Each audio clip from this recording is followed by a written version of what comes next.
নিশোকে তো সবসময় একটা স্ট্রাগলার দেখেছেন আপনারা। আফরান নিশোর সঙ্গে আমাদের আগামী 4টা ছবি নিয়ে আলোচনা চলছে। 3টা ছবিতেই আফরান নিশোকে দর্শক যা চাচ্ছে সেই অবতারে আফরান নিশো হাজির হবে।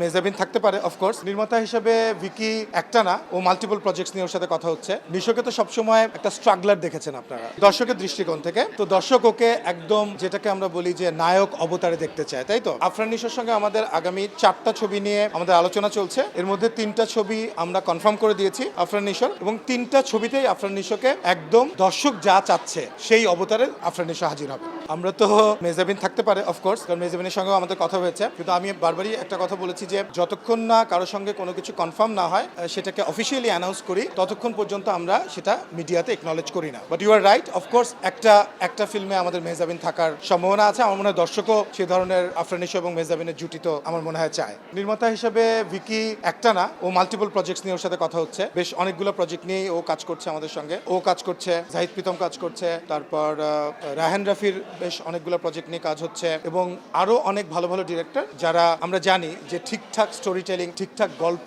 বলতে পারার যে ডিরেক্টররা, তাদেরকে নিয়েই তো আমরা কাজ করি এবং একটার পর একটা আসতে থাকি।